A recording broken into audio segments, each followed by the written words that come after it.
байцгаана уу хүүхдүүдээ?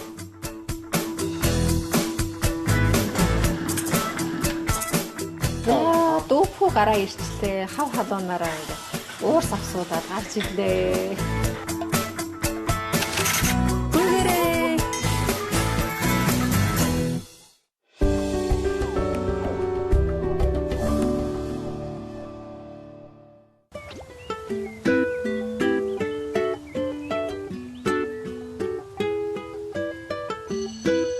За би өнөөдөр Бээжин хотын 2 дүүргийн нэг хөдөөний сургуульд ирээд байна.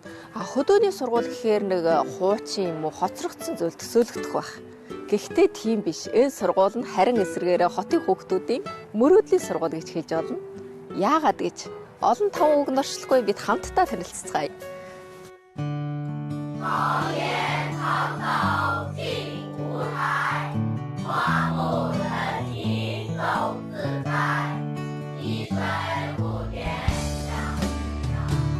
Хүүхдүүдээ өнөөдрийн шинэ зочноо ухтаа авцгаая. Сайн байцгаана уу хүүхдүүдээ? Вау, ямар хөөрхөн юм бэ? Жөвдөнхөө бага сургуулийн сурагчид намайг халуун дотн хүлээж авлаа.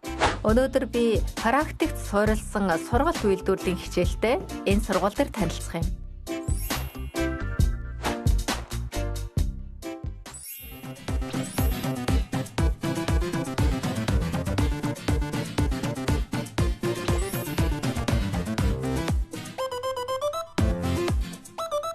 За манай ангийн хүүхдүүд болохоор энэ сургуулийнхаа хашаандаа байнга ингэж тариад тавьд юм байна. Тэгээ сая асуухад бол хэлж гин гэртэн ч гэсэн гэрийнхээ хашаантаа ч гэсэн янз болгоны тариад тавьдаг. Одоо жишээ нь байцаа юм уу төмөс тариад тэгээд тарьсан ногоогоор өөрөө хоол хийж иддэг гэн.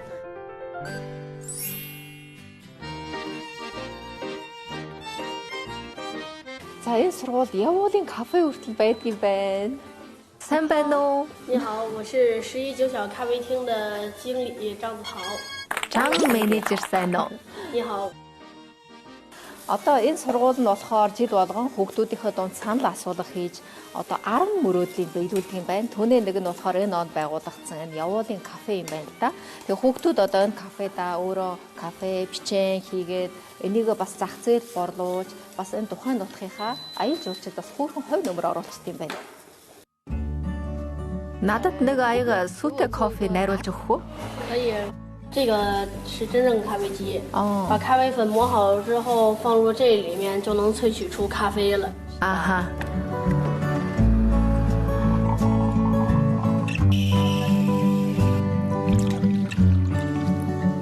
可以尝尝吧。Ястай гоё. Кофений сургалт үйлдвэрлэлийн төвд хүүхдүүдийн гэрэлт мөрөөдөл боддоор баялж байна.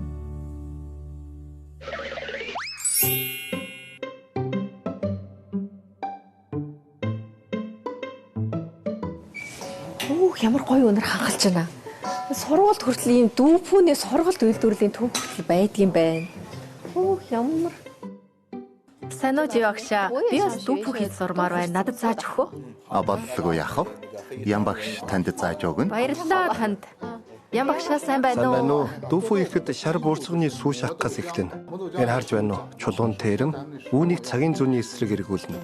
Цагийн зүүгийн 8 удаа бүтэн эргүүлнэ. 8 3 4 5 6 8. За 8 ширхэг шар буурцгийг цагийн зүгийн эсрэг чиглэлээр 8 эргүүлчихлээ. Хөөх ямар цагаан бай. Өнөө сүү шиг байна штэ. Хараа. Сүүг бол бас арай жоохон шаргалдуу. Гой санагдчих шүү.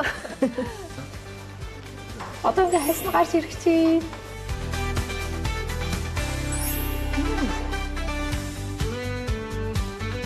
Ингэж гаргаж авна. Дүүфүү болон боллоо. Шинхэн дүүфүү гоё байгаа биз? Дүүфүү гараа ирчлээ. Хав халуунаараа ингээ уурс авсуудаад гарч ирлээ. Үнэн 5 yuan. 这里是我们自己定的价。 Яа, үнэхээр энэ сонирхолтой хичээд байна. Тэг өөрөө гараараа дүүпүүгээ хийгээд дараа нь одоо хийсэн дүүпүүгээр одоо хэдийн орлого олох нь гэдгээ хүртэл ингээ математикаар бодож гаргад юм байна. Тэгэхээр одоо энэ хөдөлмөрлөгийн хажуугаар бас ингээд математикаа хичээд орчдөг гэсэн хичээл. Дүүбүний зах зээлийн үн яг хэд болох вэ? 一斤豆腐的价钱是10元。 Эдгэрийг органик шар буурсгаар хийсэн үү? 我们这个豆腐的话，它是费力传承的，然后吃起来的口感跟普通的豆腐是不一样的，而且没有添加剂，是纯天然的。 За манай хүүхдүүд нөө хийсэн дүүпүүгээ борлуулахаар одоо энэ рестораны эзэнтэй ярьж байна л да. Тэгээд өөрийн дүүпүүгээ болохоор маш сайхан хэлэлцүүлж. Тэгээд рестораны эзэн бол за дүүпүүгээ чи одоо эхний алтанд амталж үзье. Тэгээд амтанд таалгадвал одоо таны дүүпүү худалдаж авъя гэж сайхан даймаад өгчлөө. Өдөөхөө сургуулийн сурагчид дүүпүү хийж бүтээгдэхүүнээ зах зээлд борлуулж байгаа нь онлыг амьдралд хэрэгжүүлсэн сайн сургалт болдог байна. Одоо харин бид бүгдээрээ нэгэн сонирхолтой сорилтод оролцох гэж байна. За одоо би ангийн хүүхдүүдтэйгээ хамт ууланд авирлаа гэж байна.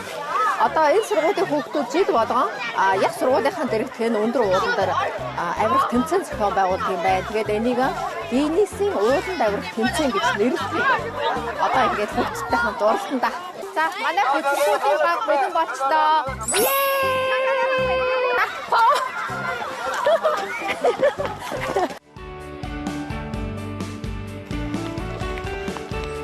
Уулын оройд өгчин шүү. Бүгээрээ. Ингүүл арай хурдан байх уу? Манай хүчрхийн баг амар хичээж явж байна. 垃圾袋不着，没够着。哎，不错，走吧，咱们一起走。太棒了，又收获一个垃圾袋。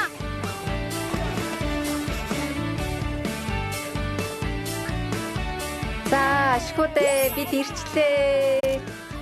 Энэ сургуулийн хүүхдүүд танхимд боловсрол олж авахын зэрэгцээ амьдралын сургууль суралцаж өөртөө итгэлтэй, төсвөр төвчээртэй, альва тууштай хүүхд болж хүмүүждэг байна.